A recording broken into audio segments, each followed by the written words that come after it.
Forex et matières premières, mes alertes stratégiques et mes signaux de marché du moment.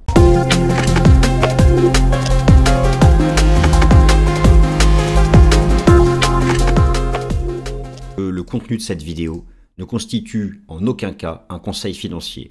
Le contenu de cette vidéo ne constitue en aucun cas un conseil financier. Merci à tous. Chers amis, je suis ravi de vous retrouver pour la nouvelle édition du Fast and Forex, alors que, vous savez, depuis le 1er octobre, il n'y a pas eu de statistiques américaines qui comptent vraiment. Elles arrivent. Alors, elles vont arriver, certaines partiellement, mais elles vont arriver. L'idée, c'est qu'il y ait le flow maximal de data avant la Fed du 10 décembre. Ok, très bien. Donc, dans cette période très spécifique, le marché n'a pas eu les chiffres de l'emploi, les chiffres de l'inflation. Beaucoup d'actifs majeurs sur le marché des changes et le marché des matières premières sont donc en stand-by, statu quo, dans l'attente d'avoir une visibilité macroéconomique qui donne derrière une trajectoire de politique monétaire. J'ai parcouru tout le marché des matières premières, tout le marché des changes, alors les actifs majeurs du marché des matières premières et du marché des changes, et j'ai voulu, en attendant la mise à jour de ces statistiques américaines, car elles arrivent, on aura cette semaine le NFP du mois de septembre, et tout va arriver. En fait, si vous voulez, le BEA, le Bureau des études économiques, donc ça dépend du département du commerce, et le ministère du Travail des États-Unis vont bientôt proposer un agenda de publication. Mais j'ai trouvé des choses, des signaux stratégiques, entre guillemets, des rapports de force au sein entre certaines matières premières, entre certaines paires de devises majeures du marché des changes, qui donnent un message de moyen long terme, en particulier des ratios, et en particulier le ratio entre le cours du cuivre et le cours de l'or, qui représente le cycle macroéconomique. Et vous allez voir que, alors que là, le marché s'enfonce dans du pessimisme, oui, regardez les indicateurs de sentiment.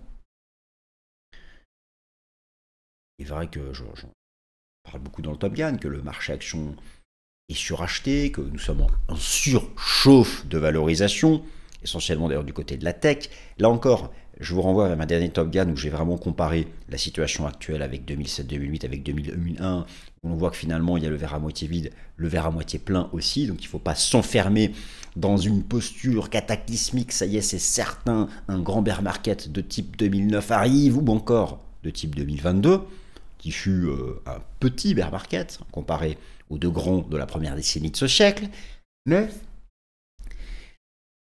il y a, notamment sur le marché des changes, un ratio très important sur le marché des matières premières, qui permet de visualiser le cycle macroéconomique et qui donne plutôt un message d'optimisme. En tout cas, pas de point de départ d'un effondrement, ce qui n'empêche pas bien sûr des corrections de 10-15%, mais qui irait plutôt à contre-tendance, qui s'inscrirait complètement à contrario d'une vision d'une chute de 50% du marché action, par exemple, l'année prochaine. Vous savez, il ne faut pas avoir cette vision manichéenne, bull market, bear market. N'oubliez pas les phases latérales, les phases de trading range, au sein duquel on peut faire du stock picking. D'ailleurs, prenez l'historique du S&P 500, il y a eu des grandes phases de range. Je me rappelle par exemple cette période de 2015-2018, à l'intérieur duquel vous avez des secteurs qui font des niveaux plus hauts, d'autres des niveaux plus bas, d'autres qui sont flats. Ce que je veux dire par là, c'est que les enseignements actuels du marché des matières premières ne sont pas en faveur d'un effondrement du marché action, d'un grand bear market. Ça peut justifier un trading range, par exemple. Donc, trêve de blabla, voilà ce dont nous allons parler dans cette édition du Fast and Forex qui va être synthétique. Première partie, le ratio copper-gold, cuivre-gold. Il a déjà un positionnement technique là très intéressant, mais surtout, il est considéré comme le baromètre de l'attrait pour le risque. Dans un marché action qui serait à deux doigts de s'effondrer de 50%, ce ratio devrait donner un signal d'alerte baissière. Vous allez voir qu'il est en train plutôt de bottomiser. Deuxième partie, je vais vous parler du taux de change euro-GBP, sur lequel je vous ai proposé déjà depuis plusieurs mois une stratégie bullish. Le taux de change reste bullish. En fait, ce que montre actuellement le marché des options Forex, c'est que les institutionnels se couvrent contre le risque de dette britannique. programme de dépenses qui est jugé injustifié, la dette britannique qui est sous pression, les taux britanniques qui sont sous pression. C'est toujours compliqué de se positionner face au dollar américain, qui lui reste la paire majeure du Forex et qui imprime sa tendance de fond à toutes les paires majeures. Donc je vais vous reparler du taux de change euro-GBP. Troisième partie, attention. Oui, mes alertes stratégiques et mes silos de marché. Attention. Attention si vous tradez le taux de change USD-Yen, qui, oui, est en tendance haussière depuis plusieurs semaines, qui, oui, s'approche de son record historique. Attention. Oui, la nouvelle première ministre japonaise, effectivement, elle n'y est pas défavorable finalement. Elle réclame plutôt de l'assouplissement monétaire. Très bien. Sauf que, en face de ça, vous avez une banque centrale qui ne tolère plus la chute du yen. Ça renforce, ça crée de l'inflation importée.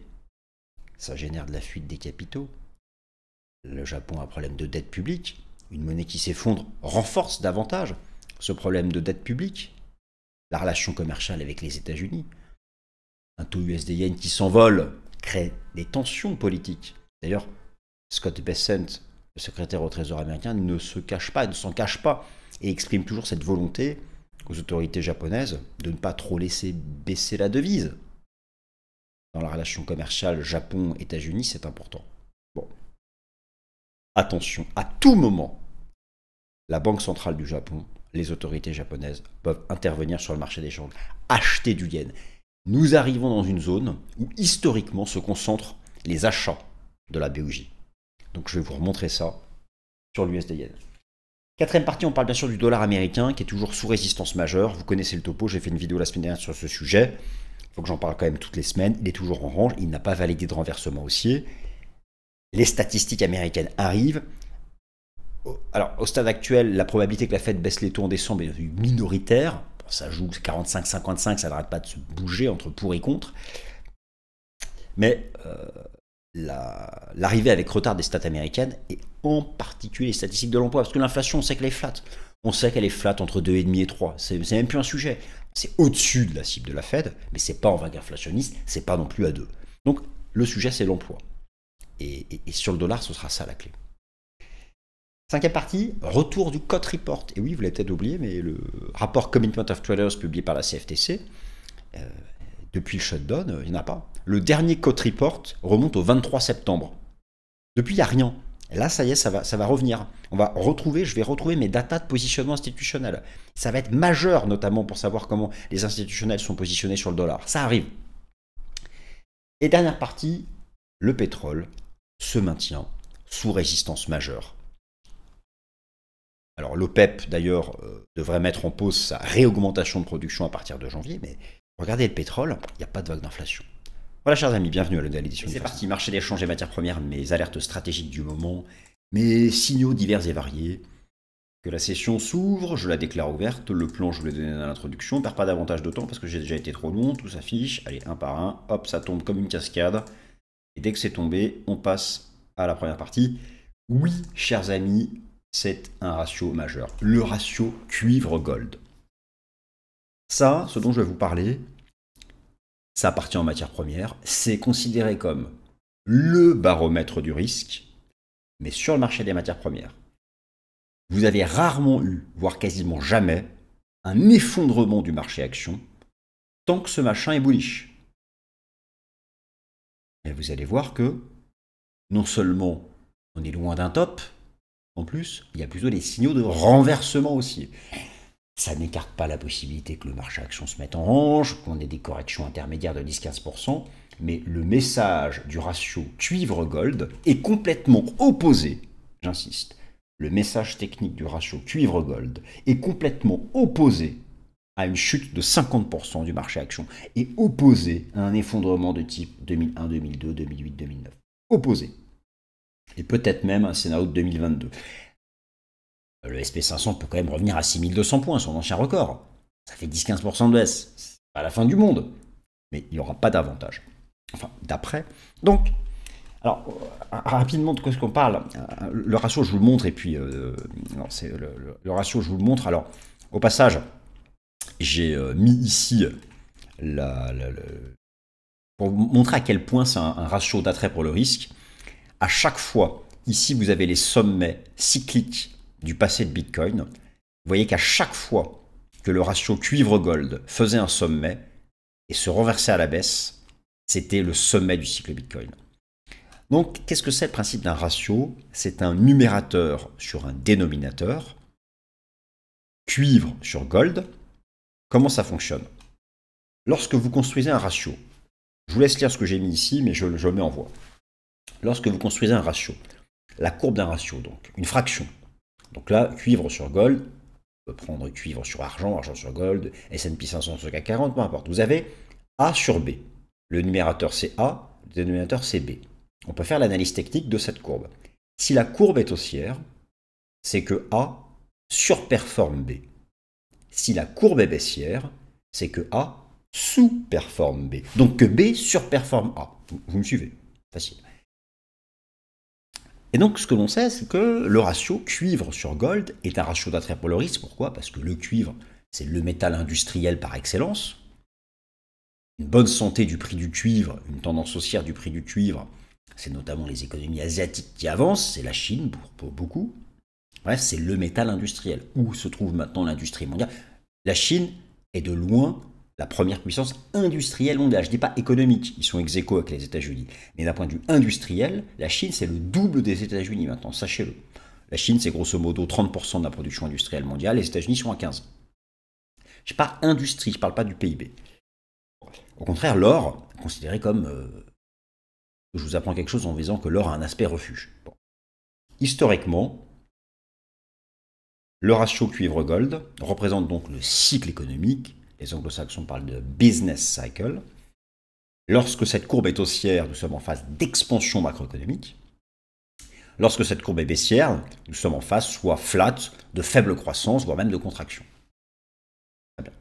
D'ailleurs, c'est vrai que là, on a eu un bull market sur le marché action. C'est essentiellement à cause des stars de la tech, mais vous savez que la profondeur du marché action est globalement plat, ou à l'équilibre. Parce que nous sommes dans une situation de faible croissance. La tech, c'est différent.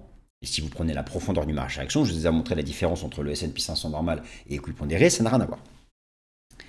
Donc, si nous étions à l'aube d'un effondrement marché action, si nous étions tout proche de moins 50%, ce ratio devrait être tout en haut et devrait être en train de donner de puissants signaux de renversement baissier. Or, où est-il?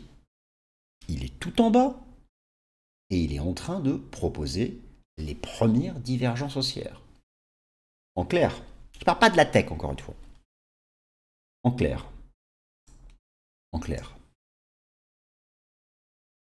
Lorsque vous avez donc un ratio cuivre-gold qui est bullish, en général, les actifs les plus recherchés seront les actifs risqués en bourse, et au contraire, une courbe commence à se renverser à la baisse, montre que l'aspect refuge commence à surperformer l'attrait pour le risque, et là, attention, c'est que l'on s'expose potentiellement effectivement à un grand bear market.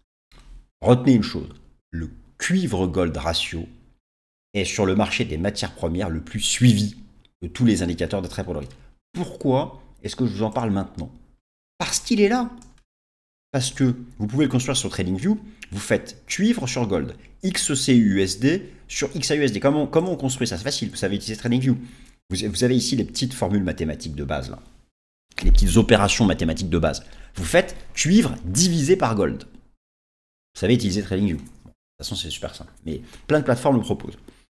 Eh bien, regardez. Pour vous montrer à quel point que c'est un indicateur d'attrait pour le risque, à chaque fois qu'il se retournait à la baisse, c'était le sommet de Bitcoin. Mais là, on est tout en bas. Je ne fais pas d'analyse Bitcoin, là. Je m'en fous du Bitcoin. Je parle du ratio cuivre-gold, de ce qu'il représente pour le business cycle. Et bien là, regardez, on est en phase de bottomisation. On retrouve des divergences. Donc, d'après ce ratio, je ne dis pas qu'on va avoir une phase d'expansion économique majeure. Alors, ça pourrait être la baisse des taux, la fin du QT, etc. Mais d'après ce ratio, 2026 ne devrait pas voir l'effondrement du marché action, peut-être un trading range par exemple. Donc ça, c'est plutôt un indicateur qui permet de garder un peu confiance. Je continue sans transition, parce que je suis déjà beaucoup plus long que ce que je pensais.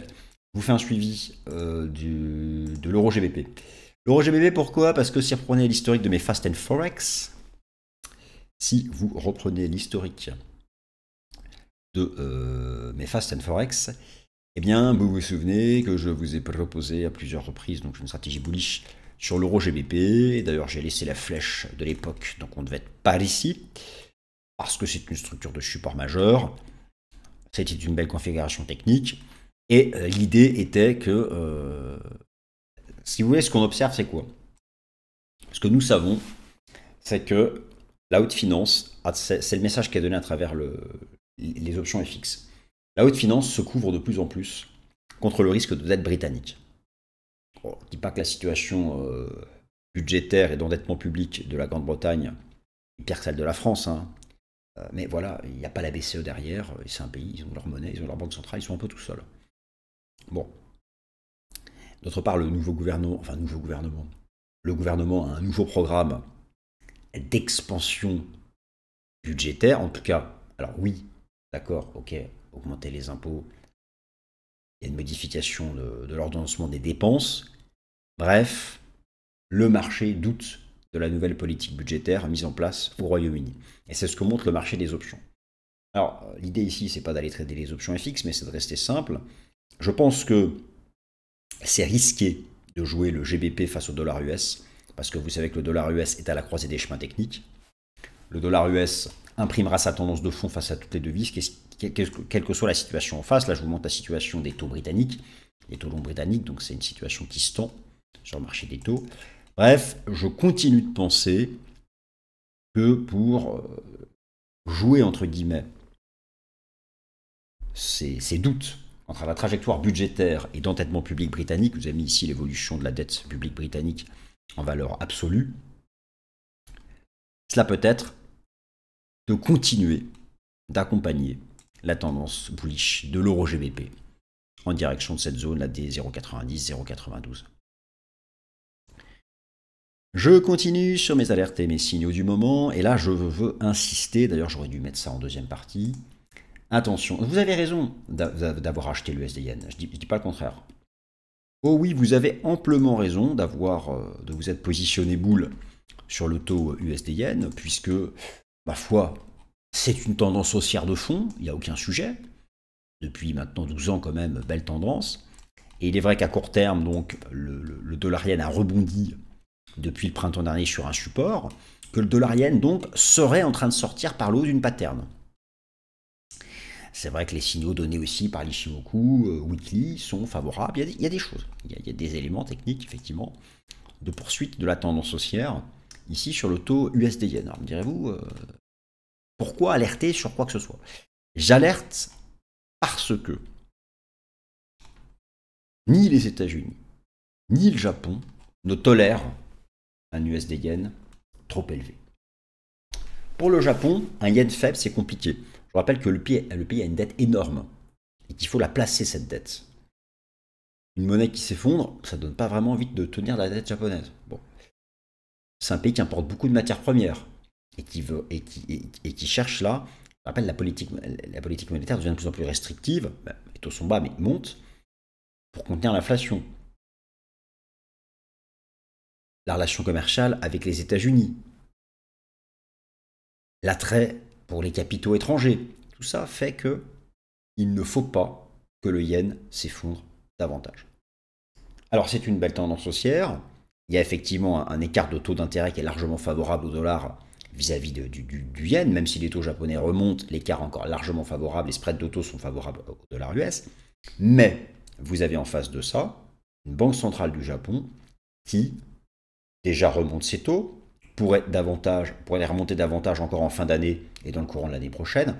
Alors même si la nouvelle première ministre, Sanae Takeshi, elle, y est plutôt opposée, mais ça peut être aussi une posture politique, mais dans tous les cas, elle ne veut pas casser la croissance. Mais à un moment ou à un autre, le gouvernement japonais et la banque centrale, et notamment la banque centrale, ont conscience de l'importance d'une devise qui ne s'effondre pas du niveau à partir duquel elle est maintenant. Et je vais vous montrer une chose. La BOJ, elle intervient, elle ne va pas vous prévenir. Elle le dit par contre ouvertement qu'elle peut intervenir à tout moment. Nous sommes là à, quand je fais la vidéo, 155 yens. Voilà ce que vous avez sous les yeux. Vous avez sous les yeux les zones d'intervention historique de la Banque centrale du Japon. Les zones d'intervention historique. Voilà où nous sommes actuellement. Voilà où se concentrent historiquement les achats de yens par la Banque centrale du Japon. On comprend bien que si la Banque centrale du Japon achète du yen, c'est baissier pour l'USD yen. Acheter du yen, c'est shorter l'USD yen, vous me suivez. Donc oui, vous avez une belle tendance, oui, il y a des dépassements de résistance, mais attention, nous arrivons sur le mur en béton armé.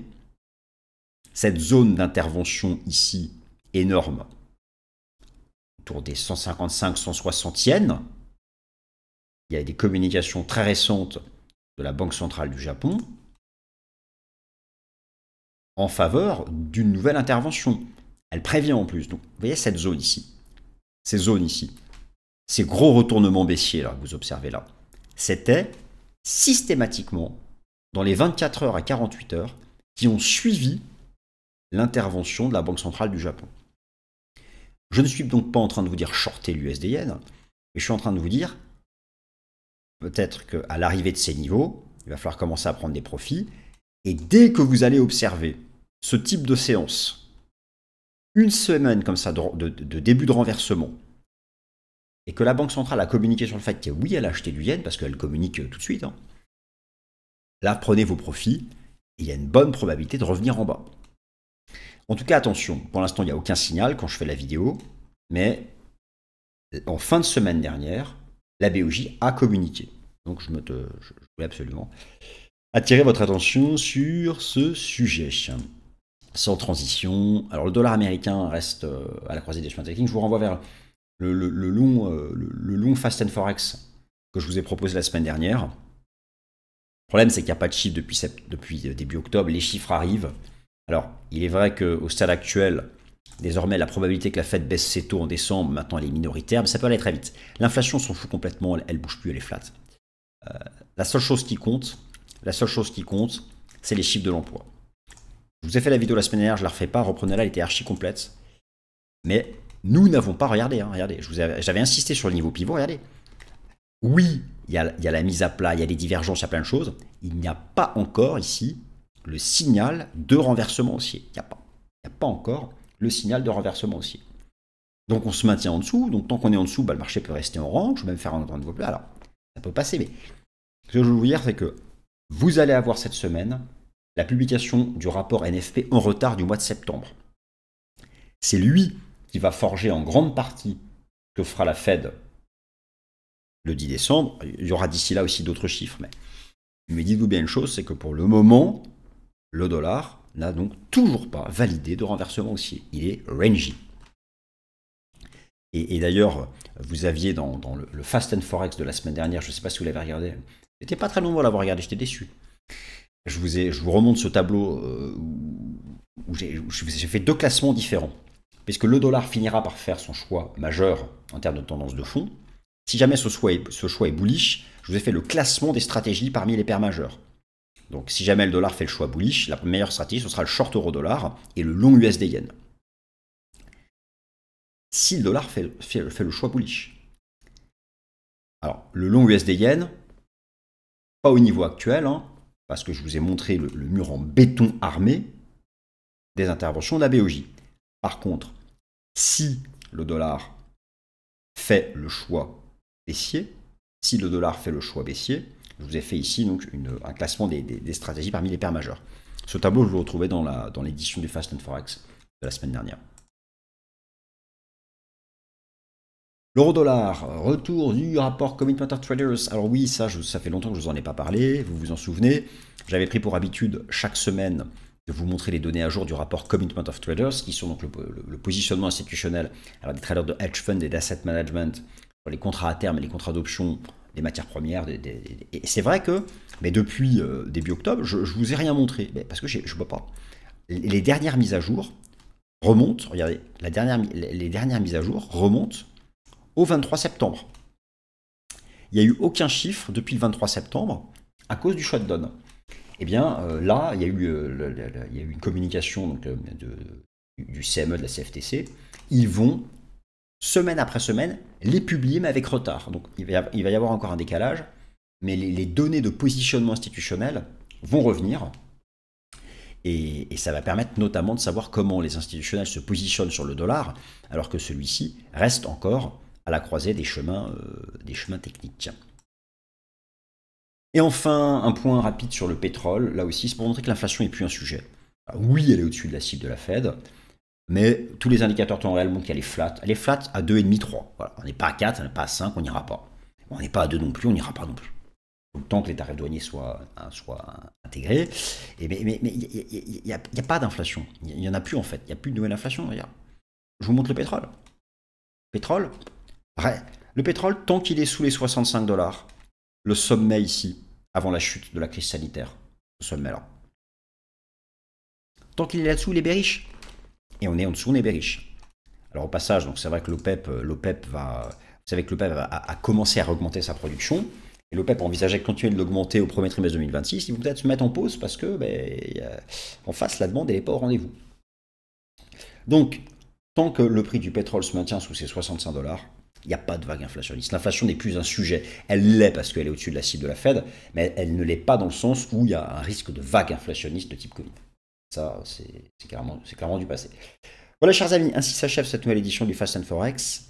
Retenez notamment, surtout, le ratio copper-gold. Et méfiez-vous des interventions de la BOJ. Et quant au dollar, les chiffres arrivent. Je pense que dès le Top Gun de lundi prochain, j'en aurai beaucoup que je pourrais vous intégrer dans la réflexion. Allez, merci à toutes et à tous, passez une excellente semaine. Ce contenu est informatif et éducatif destiné aux personnes connaissant les marchés financiers. Il ne constitue pas un conseil en investissement, juridique ou fiscal. Le trading et l'investissement comportent des risques, notamment la perte de capital. Les CFD et actifs numériques sont volatiles et ne conviennent pas à tous. Swissquote décline toute responsabilité quant à l'exactitude du contenu ou aux pertes liées à son usage. Produits et services disponibles selon la législation en vigueur.